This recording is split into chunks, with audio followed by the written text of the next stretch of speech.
You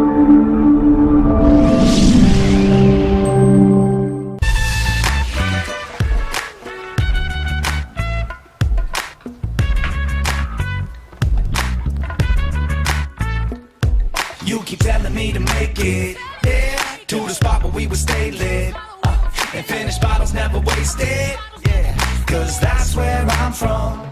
Hello and welcome to this episode of On Campus. I'm your host, Stephen Babb. Today I'm joined by a very special guest. She's formerly on the Solano College Board of Trustees, now currently sitting on the Solano County Board of Supervisors representing District 2, Monica Brown. So, Monica, for our viewers out there that are not familiar with local government and its structure, why don't you tell us a little bit about the Board of Supervisors and what District 2 covers? Got it. So, and welcome. Thank you very much for having me here. And as you will learn more about me, talking is not hard at all. So, Board of Supervisors. So we have, the city government. So you have your mayor and you have your city council, and they govern just the city. So the incorporated area. So county deals with the unincorporated. Okay. So in District 2, so my district is the Costco where Fairfield is, Green Valley, down 680, all around, all of Benicia, and so down 780, and then Georgia Street and Vallejo, and then south. So I have Cal State Maritime Academy, and I also have all of Mare Island. So I have a very diverse, fun district. I love it. I love the diversity of it. And so what the county does, we have 19 departments. So everywhere from the sheriff's department to health and social services, which is a big chunk of our $1 billion budget, to make sure that we have a CalFresh, which is food stamps, and to all of those kinds of things. So it's a myriad. Public defender, public defender. I can't think of any way, but that's basically what we do. Okay. So that's And then, so how did you decide you wanted to run for the board seat? So I taught school for 39 years, and again, as you stated, I was a trustee at the college. I had retired, and Linda Seaford, who's had District 2, decided not to run. And so we checked with a couple people that we thought might be interested, because you really don't like running against your friends, and then found out the list of the men who were running, and I thought about it, and I thought, I can do this job. And so we ran, and we have a primary, so it was different than the college. That's just a November election. So this was a primary in June, and of the five of us running, I came in first place, so there was the top two, and then I was able to win in November. So it's exciting, but it's just like school in that it does not move fast, and you have to do a lot of compromise, which I'm happy to do. You do that as a parent, and you do that as a teacher in the classroom. So I'm just excited. It's fun. I get paid for being me, so it's wonderful. There you go. You touched a little bit on your education background, and your background in education, rather. Yeah. What drew you to kind of dedicate your life to teaching? I wanted to be that math teacher that everybody would like, in the sense of that I would just explain and explain and explain. So I run into former kids now who go, you just kept explaining it and I got it, or I know I wasn't really nice in your class, but I grew up and now I'm okay and I've got my degree. So it's just kind of fun to have a life with students. But more than that, I coach soccer and basketball, and so it's fun to see them grow up. But what's really exciting for me is that when I would see them during summer school, they'd walk in and their eyes would open up like, oh my gosh, I'm going to have Miss Brown again. As a former troublemaker in high school, I would like to apologize on behalf of all of us. Thank you. As we do mature and grow, you do. We learn the errors in our ways. And also what Yes. you guys were trying to accomplish by teaching us. Yeah. Kind of sticking with that, how do you place value in this capitalistic society on teaching? Because you don't talk to very many kids that want to go into teaching. I know there's got to be a love and passion for it. Yeah. Because you're not going to buy $1 million mansion. No, you are not. But how would you place value on that profession these days? To be honest with you, I'm not really sure, because I think our task has changed. It's now very test-oriented. How well will your child do on the test? How test. Instead of understanding that there's a holistic approach with children, and that many of them come with For example, usually about the middle of October, you would sense a little stress in your classroom. And that's because those were the decisions as where were you going to spend Thanksgiving? Where were you going to spend at Christmas? You have to buy your tickets early. So you could kind of feel those kinds of things. And so for me, I think you're right, you're never going to be rich. But part of it is that if parents would just understand, we're just there to help your child. We're not there to be mean or nasty. We just want to spend a little bit of time and understand what your child is up against and what's happening. But to me, I taught school for 39 years. It is the haves versus have-nots. That's the discrepancy that I see more and more in a classroom, where students would talk about, hey, I'm going to spend 2 weeks in Hawaii, which I've only gone to once after I got a teaching credential. But there's a lot of students that have never even been to the ocean. And somehow we have to bridge bringing that together. And I'm not sure how that's going to happen, to be honest with you. So that's the part that bothers me, is the haves versus have-nots. And you see that a lot, not only in Fairfield, Sassoon, but I see that a lot in my district. Yeah. But parents don't really value us. They claim that they do, and I appreciate when they pass bonds, because at the college we're building a new science building, we have the auto tech, so they see the value in it. But sometimes I don't see that they understand what we have to do, what teachers have to do to become a teacher. It's credentialing, and you have to still keep taking continuation classes, and here at the college have a master's degree and still have to take continuing classes. And we kind of do know what we're doing, so just kind of step back and let your child grow up. This is where you should let them make their decisions. Don't keep making them for them. They have to figure out and make choices, and let them live. It's better that they make choices when you're around to help than become an adult and they're 21, 22 and they're massively in debt because no one really explained to them. Because then you're 18 and the world says you're an adult now and you've never learned to be responsible for yourself. It's funny that you referred to the haves and have-nots. Just with my upbringing, that resonates really with me, and kind of all of that, even the decision making and making my own decisions. Because I did find myself in massive debt as soon as I no. And it's just one of those things that I grew up in a single parent household where mom's working all the time, and kind of having that guidance, which, like you're saying, teachers are there to kind of help with that, not to discipline your child per se, but to help them kind of along the path of growing.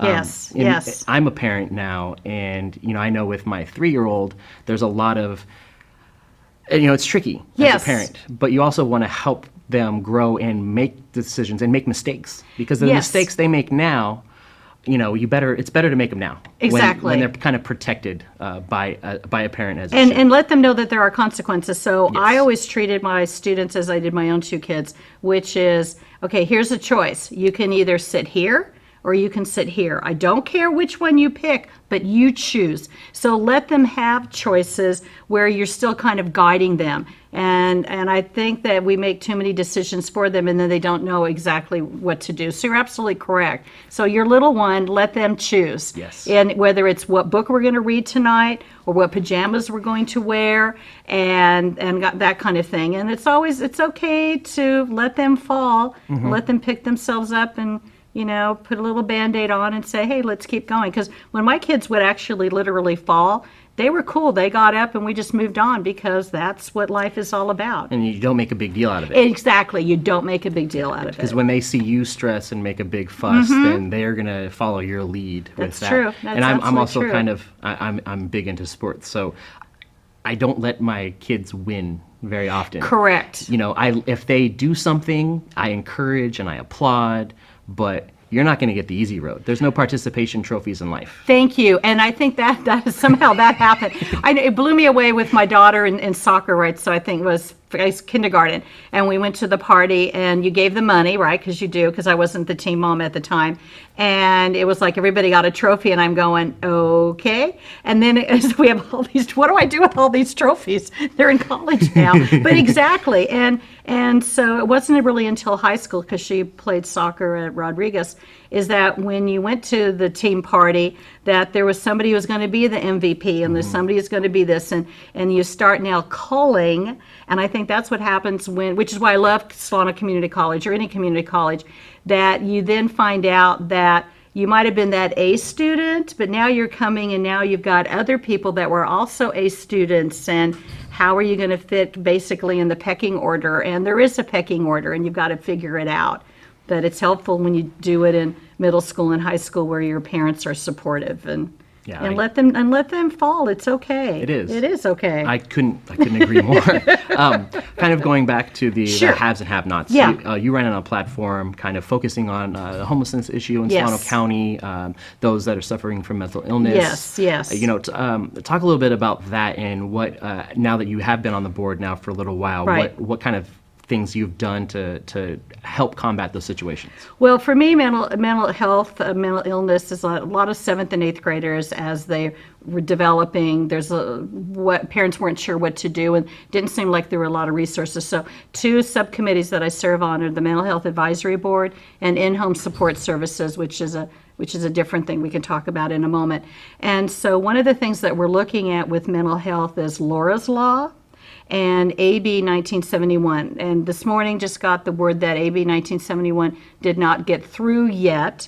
But one of the things that we find with our mental health, and not every homeless person is mental health, it's a mental health illness, but that if you have a it's the catch-22. If you have a mental health illness, and we know that if we're able to house you and give you the medication so that it'll help equalize you, because we're just made of chemicals. That's our bodies are chemicals, and you're just looking at having medication to balance yourself, that then you're okay. But then you go out on the streets because we did not help you get a job or help you have some sort of housing. Then you're not on your meds, and then the question then becomes, we then can't involuntarily put you back. So I know that didn't come out right, but that kind of a thing. Yeah. So the thing with AB 1971 was to allow us to have a little bit more flexibility to take mental health folks off the street. Not very many. Statistically, we might have been able to have had 18 in all of Solano County because we have a population of over 400,000. But the problem is there wasn't any money with it. So it becomes one of those unfunded mandates. So then where are you going to draw the money from? So there was an issue there. For mental health with Laura's Law, trying to see what we can do. And it's at least now it's up on the table and talking about it, and there is some money coming in, but there's never going to be enough money. So if we can house our folks and then give them what's called wraparound services. So in other words, somebody visits them every day. Did you take your medication? What can we do to make sure that you're clothed? What can we do to make sure that you get the support services that you need to get a job? Okay, what can we do to help you maybe start at the community college, get your GED? So it's those kinds of things, but it's going to take a while. So I'm very happy with the governor's budget. He's heard a lot that Solano County is going to get $5 million to help with housing. So HUD, they've decided that it's going to be, the model is going to be housing first. So some of our nonprofits, and you might have heard of Heather House, decided that they didn't want to go with HUD, so you lose your funding. Whether you like it or not, these are the rules that you have to live under. So we're looking at seeing if we can find a provider to take care of Heather House. There's at least 10 or 12 beds there. Mission Solano, working together with the city of Fairfield and hopefully Vallejo. And it'd be nice if other cities, hint, hint, hint, would help us with some of the beds so that we can take and house are homeless, which are also families. So back to the haves versus have-nots. When we had the economic downturn, we had not as many in Fairfield, but I'm sure there was in Stockton, where a lot of people lost their homes, so they're out on the streets. So we need to be a little kinder, and we need to help a little bit with that. I know that doesn't answer all the questions, but last night I was at the Vallejo City Council meeting, and using some money from their participatory budget, and some of their own money and some of the money that the county is going to give, and matching that with some nonprofit and some grant money, they're looking at building a 75-bed apartments that we able to start housing some of our homeless in the Vallejo area. Unfortunately, it'll take a while. Nothing moves fast, so it'll be like probably 2021. But at least I feel like if we don't start, you're never going to get anywhere. Yeah. And so I'm hoping with this $5 million, and there's also 2 initiatives that I believe have qualified for November to help with not only homelessness, but affordable housing. So for example, we do not need 3,000 square foot homes that are over 400,000. So I'm trying to change the narrative. So where's that second grade teacher going to live? Where's that city worker? Where's that county worker going to live? And what's wrong with a 1,200 square foot home? It is okay to have 1 bathroom. I'm the oldest of 6. Our home was about 1,000 square feet, and we seemed able, with 6 and 2 adults, parents obviously, to live with 1 bathroom. It can be done. You don't need a formal dining room because you're only going to use it at Thanksgiving and Christmas and Easter. So I think we need to look at that. So when people have roots, that's one of the things that changed here, because I've lived here since '85, is that I was able to buy a home. I like to say Rodriguez High School lives near me. I'm at 18 months and it's mine, yay. But I had roots here. So my kids went here. I happened to teach in the same area. I was very fortunate. But that's how it used to be. It used to be. And it's the same, my concern with city worker, county workers, the second grade teacher, the emergency room nurse, is that we do not live in the same communities that we serve. And that to me provides a very bad disconnect. I run into kids all the time at Safeway. They'll work there. Hey, Miss Brown. I go, oh, now you have to be nice to me because you're waiting on me. But it's nice to see them grow up. But I live here, so I'm able to do that. And I wish we could go back to that kind of community feeling. And housing is that when you have roots. So I would like to, with those initiatives, I'm hoping that, granted, yes, we do need to make sure that our homeless folks have, whether it's a tiny house, and there's a project that we're hoping to get through in Vacaville with using some funds that Supervisor Skip Thompson has been able to gather based on a model that we saw in Yuba City, to use tiny houses and have a cooling center, working with some of our nonprofits that would provide showers and toiletries so that we can have a place. So, and some people are just going to have to get away from their NIMBY, okay? Yeah. You know what? Okay, there are those, that could be you. Yes. And you lose your job, that could be you. Very easily. Very easily. And I think value is placed on the wrong things in this Yes. society. You know, having the big mansion that you want to see on Cribs with your 5 bathrooms, there's only 3 people living in the home. Yes. And it's a glut of excess that I think is a big problem. I concur. And that's part of the have-nots. Yes. I mean, the have-nots looking at that going, that's why? What we need. Exactly. And it's completely not what you need. Right. And you spoke about community. My family is from here. You know, my grandparents went to high school here. Wow. I went to school in Napa, and from middle school to high school, even some elementary school, had the same teachers that my parents had, which you don't see that anymore. No. It's too much of a transient lifestyle. I concur. And you move and move. I live in Vallejo, moved to Vallejo when I was 13, and having industry and jobs that are available to you, so you don't have to go work in San Francisco or Sacramento, and you can actually be in your community. I think it's amazing that Vallejo's lucky enough to have you as part of their district too. Oh, that's so nice. In a perfect world, of course, there wouldn't be any homelessness. Those that are suffering from mental health issues and mental illness would have the care that they need. Yes. How, in a perfect world without obstacles, how would you get from where we are today to solving those issues? So a world that I get to kind of be in charge of Yes. and have money. Monica Brown, Puppet Master. All right. Well, any vacant lot that I would see, I would try to put on duplexes. One of the things I try to tell people about Cordelia Villages, where I live, is that when you drive down Oak Brook, you would not know that we have duplexes. Mm-hmm. You would not know that we have 1,000 square foot home. And so that would be, I would like to put in like duplexes. I would like to have single story so that those folks who are entering into their 70s and 80s and don't want a 2-story home have a place to go where they feel safe. But then now you've freed up a home that a family that's just starting out might want to have, and that's what we're forgetting. So what's wrong with building an 800 square foot home, 2-bedroom, 1-bath, that's single story, so a family that's downsizing might want to go, and they don't want a big backyard. Empty nesters, Yes. kids left. Yes. And I also think, too, it would go a long way in sense of community. If you Yes. have a young family move in next door to, say, somebody that's retired, Right. you know, you have no choice but to kind of develop a bond with your neighbor, and kind of it'll open your eyes to different experiences. You know, you think of movies like Gran Torino, where you've got the older gentleman living next door. Yes. It might not be the best on the surface. Might not but be Clint Eastwood. It but- might not be, but it always seems to work out in the end Exactly. for the better. And Exactly. you know, having that sense of community in Solano County, I think would be huge, because there's not, like, I make it a point to learn who my neighbors are, because when I'm not home, like, they're the only eyes I have on my home. Right. You know, and you want to be able to trust and know your neighbors to, you know, not only know that they're not going to break into your house when they see you leave for work in the morning, Yeah. but also you kind of vice versa. You can help them in ways that, you know, another neighbor might not. Right, and I concur. I'm thinking in my little court, we have now a little one that's 1 year old, but we do have folks that have been stable, and I'm the second owner. They're the original owners. We do have two rentals. One we've had a little bit of an issue on, but for right now we're okay.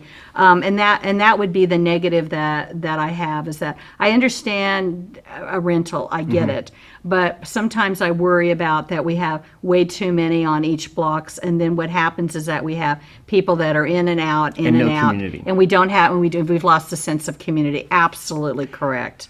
Absolutely correct. So I'm going to use the community and kind of pivot a little bit. I'm noticing your Black Panther shirt. I'm a huge fan of Black Panther. right over left, man. There you go. And you know, what really struck me in that movie was kind of the community that they had. Yes. You know, kind of, you're obviously a fan. What does Monica Brown do in her downtime, or what do you enjoy as hobbies? I love sports, so if I get it, the nice thing about having the A's and the Giants, that usually one's away, so I can listen to it on the radio at 4 in the afternoon. So I love my sports. Do not bother me when football season starts on Sunday, and I wish they did not have Thursday night football, because I'm seldom home on Thursday. Monday I have office hours at Monday, so usually I can at least get home for the second half of the game. I love reading just junk, because I read enough during the day. And I'm trying to think of some of this. I mean, first off, I have to watch Rachel Maddow. That is like my ultimate number one. I have to make sure. For the most part, I really like this job, because I get to meet not only new people, but I get to do things that I would love doing anyway. So helping out, with Earth Day, we clean McGarry Street. And so I met new people there. Just being very active, and even though I'm a retired teacher, I still help with campaigns to try to get the people that I think should be on school boards, because that affects my constituents. And so I'm not sure if I really have any kind of downtime, save that I'm not working during Thanksgiving, and I'm not working during Christmas. Way too many years where I'm not working on that kind of stuff. But for the most part, we're out and about, usually about 6 days a week, and try to be in the different areas. And again, I have office hours at the first Mondays in Benicia, so that's coming up. The fun thing about this job, like next week's 4th of July. So on July 3rd, Benicia has the Twilight Parade, so I get to ride in that as an elected official. Wednesday, which is the 4th of July, I'll be walking with the Pride Center, and I sponsored one of their floats. So just to help the community. So, because I'm really blessed. Yeah. I have a house that's almost paid off. My kids are healthy. I have food in the house and a roof over my head, and electricity bills paid up for the month. I have it a lot better than a lot of other people. I don't need a lot. Oh, movies, obviously, is one of my things. I can think back for a second. Very passionate on my movies. Okay. So, and I will go by myself, because trying to organize, we'll do that for Star Wars. We organize a bunch of friends to go. But no, I like going to movies, and I'm waiting for the Winnie the Pooh one that's coming out. And and I did not know about this one. There's a I Winnie don't the know Pooh why I coming didn't know out. about Yeah, this you one. should, with the 3-year-old. And I'm sure people look and go, why is that lady there? But I just like doing those kinds of things and see what's going on in the not the Expendables, the Incredibles. Incredibles. Have you seen that yet? I brought, on Friday when it opened, I brought my daughter. It was her first time at the theater. I love it. She did amazing. The only break we took was one bathroom break and a break to get more popcorn because her and I should not be unsupervised around popcorn. We ate 2 big tubs Oh my between gosh. the 2 of us. Oh my gosh. I'm definitely bigger than she is, but she probably ate almost as much as I did. So for those of our viewers out there, Yes. young and maybe not so young, kind of taking a look at what you do in your involvement in the community and representing District 2, if they would like to volunteer or get involved in local government in any way, what would you suggest they do? One of the things would be commissions. So all supervisors have commissions, and city councils do too. But I'm just going to speak for the point of view for the Board of Supervisors. So years ago, I was able to get on the Civil Service Commission. This was when Gordon Gojkovic was on the Board of Supervisor. I applied and got on, and that opened up a whole new world outside of teaching. Because, you know, when you spend 39 years in what I call the rectangular prism, you really don't know a lot out there. And that opened up new people, got to meet new folks. That's where I met Trustee Pam Keith, who's a trustee here at the college. So that there's different commissions. So right now I'm looking for a couple of folks for myself. So if that's something that somebody who lives in my district might be interested, I want to get involved, but I just kind of want to put like little toe in, email me and let's meet and we'll talk, because I've got 3 or 4 commissions that I'm looking for folks. And it's kind of hard because sometimes they meet during the day. And so I don't like that because it's not fair for those folks who work a day shift. It's not fair. And my goal is to try to get new blood. So people, I don't care, young, old, male, female, I could care less. I just want to get new people, fresh ideas. The same old is where we are now in 2018. Absolutely. And we're not moving very fast No, to get things done. So this is, I'm going back to school for my second career. In my first career, I was a bartender, and I started out in Vallejo and got to know a lot of city council members and, sitting mayors and board of supervisor members, and nothing ever moved. Yeah. I mean, Vallejo, still nothing's ever moved. Not yet. That was 15 years ago. Yep. That I was listening to the same things and same things being discussed that are still being discussed now. And Yes. I can only imagine what it was like before that, because 15 years ago, they saw a little bit of a changing of the old guard, and it still hasn't been enough. I concur with you wholeheartedly. And when we have meetings and stuff, I'll bring up a different point of view, because if you think about who's on the Board of Supervisors right now, I spent my time in a classroom, so my perception and perspective is different, but also I'm not beholden to anybody. Nope. I have a pension. I cut this out if you're not supposed to have it on, but yes, I am going to run again in 2020, so let's just call it like that is. But I do what I believe is right for my folks. So I was against Regional Measure 3. I was out there debating it. I'm very proud that Solano County voted almost 70% against it. It didn't help. I mean, in terms of the other counties, say Contra Costa voted for it. But I want more transparency. And that's, I think, I would love all constituents. You want your elected officials, where's the transparency? So where's this money going to? What is it being spent on? And again, why aren't we moving a little bit faster? I agree wholeheartedly. But it's just like school, drives me insane. It just does. So hopefully now we're reaching that 12th grade, ready to move on to bigger and better things. Yes. So I've definitely enjoyed our chat today. Oh my gosh, but that's yes, ditto back. That's going to do it for our time Okay. for this episode of On Campus. So please get out there, volunteer, and see what you can do to help your community and other Board of Supervisor members, such as my guest today, Monica Brown. So thank you, and until next time, I'm Stephen Babb.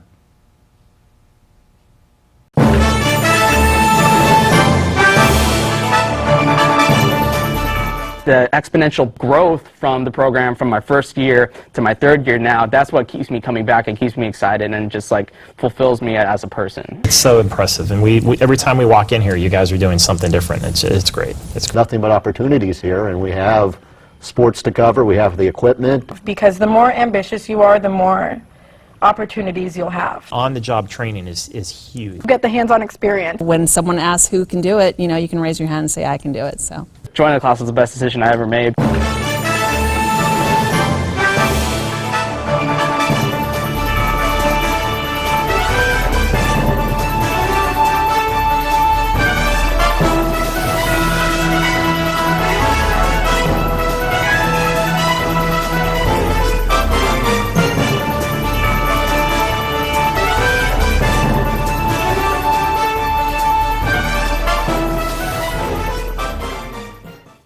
Stand by, we're going to go to cut one. And cut one. Cross court to Audrey Jones. Audrey for three. And it's good! With 1.3 seconds left on the game clock. Audrey Jones with one of the biggest shots ever. The sky's the limit, really, with what we can do here.